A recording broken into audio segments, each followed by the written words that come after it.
Hello guys, आज हम SSC JE का फॉर्म कैसे फिल किया जाए वो देखने वाले हैं। यहाँ पे मैं अपने मोबाइल पे ही देख रहा हूँ। आप चाहे तो अपने लैपटॉप से भी कर सकते हैं और मोबाइल से भी कर सकते हैं। लैपटॉप में थोड़ा इजी रहता है, लेकिन लैपटॉप्स तो सबके पास अवेलेबल नहीं होता, तो हम एसएससी का फॉर्म अपने मोबाइल से भी फिल कर सकते हैं। तो हम इसके लिए स्टार्ट करते हैं। तो पहले हमें गूगल पे लिखना होगा एसएससी। एसएससी लिखने पे यहाँ पे ऐसा आएगा, तो हमें यहाँ पे अप्लाई पे क्लिक कर देना है। अप्लाई पे क्लिक करने के बाद यहाँ पे उसका पेज ओपन हो जाएगा, तो हमें क्लिक करना है। जैसे यहाँ पे CGL है, CHSL, स्टेनो, जेई, CRPF, तो हमें जेई पे क्लिक करना है।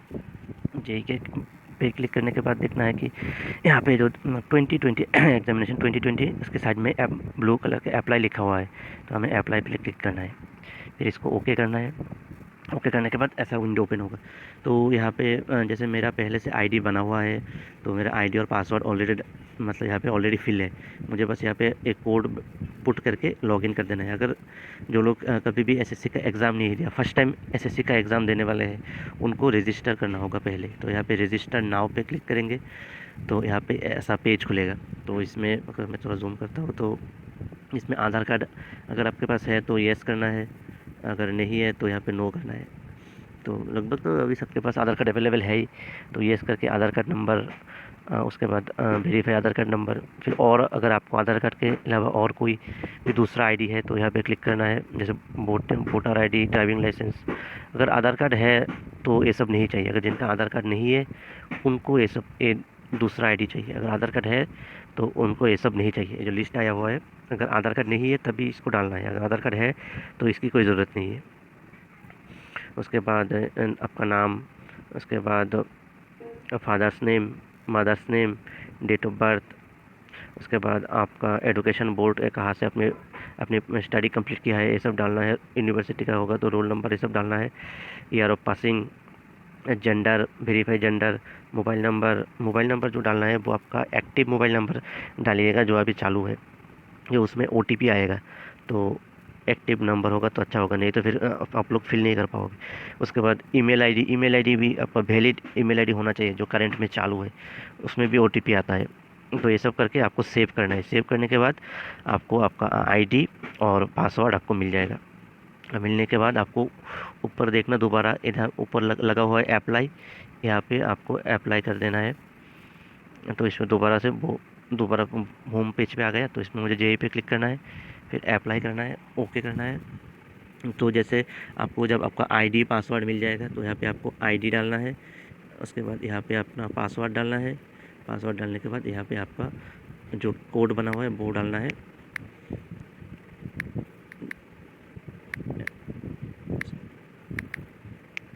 उसके बाद आपको लॉगिन पे क्लिक करना है। तो लॉगिन पे क्लिक करने के बाद जैसे मेरा ओपन हो गया पेज, तो मुझे तो क्या करना है, मुझे जेई का क्लिक करना है। तो यहाँ पे जेई का लिखा हुआ आ रहा है। तो इसमें स्टार्टिंग डेट है 1/10/2020, एंड डेट है 30/10/2020, अप टू 11:30 PM तक। तो यहाँ पे हमें पहले अप्लाई पे क्लिक करना है। जैसे मेरा लिखा हुआ आ रहा है you have already applied this examination, तो मैं क्लोज कर दूंगा।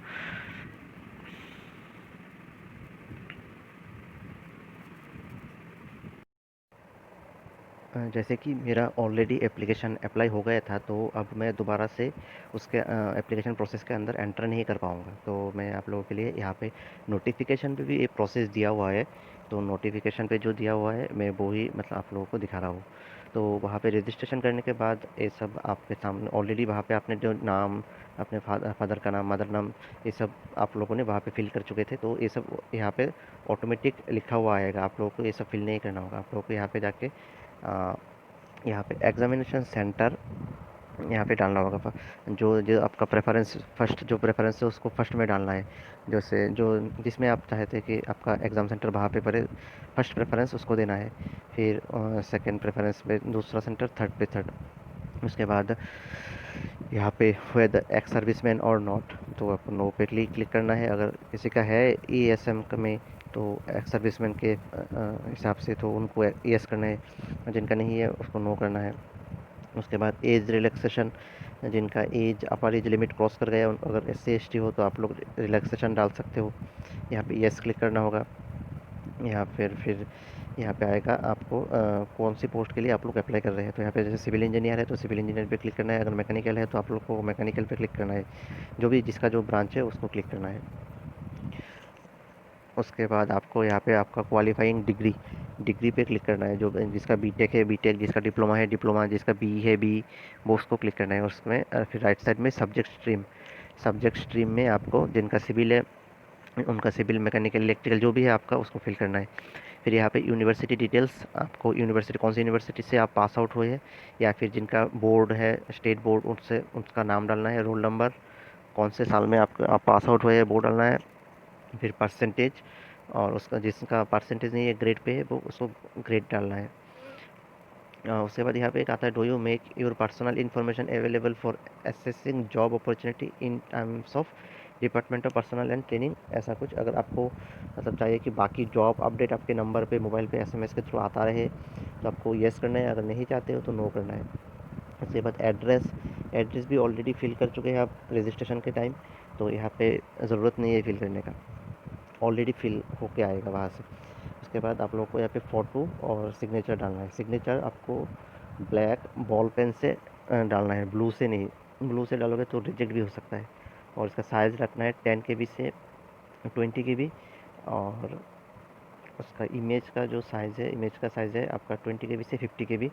और इमेज में एक बात ध्यान रखना है आप लोगों को, इस बार नया निकला है, इमेज के नीचे आप लोगों को डेट डालना है कि किस डेट पे आप लोगों ने इमेज क्लिक किया है। तो ऐसा उन्होंने बोला है कि 3 मंथ से ज़्यादा पुराना नहीं होना चाहिए। तो मान लीजिए कि आज आपका 11 अक्टूबर है, तो इससे 3 मंथ पहले, उससे ज़्यादा नहीं होना चाहिए। तो आप लोग जब भी डेट डालोगे तो ऐसे ही आसपास के डेट डालना, 5 दिन 7 दिन पुराना डेट डालना, इससे ज़्यादा पुराना डेट नहीं डालना है आप लोगों को, अदरवाइज़ आपका एप्लीकेशन ही रिजेक्ट हो जाएगा। मैं आप लोगों को दिखा देता हूँ, यहाँ पे लिखा हुआ है, यहाँ पे देखिए लिखा हुआ है, upload your recent photograph not more than 3 months old from the date of publication of the notice of examination. उसके बाद ensure that the date on which the photograph has been taken is clearly printed on it, as the application without date on the photograph will be rejected. Application with blurred photograph will also be rejected. Photo भी आपको, photo का quality भी मतलब साफ दिखना चाहिए, ऐसा नहीं है कि उसका आधा दिख रहा है आधा दिख नहीं रहा, ऐसा नहीं होना चाहिए, पूरा एकदम क्लियर होना चाहिए, नहीं तो आपका एप्लीकेशन रिजेक्ट हो जाएगा। सिग्नेचर भी सेम है, एकदम क्लियर सिग्नेचर होना चाहिए। उसके बाद आपको ये सब करने के बाद यहाँ पे आप लोगों का करके यहाँ पे आई एग्री पे क्लिक करना है।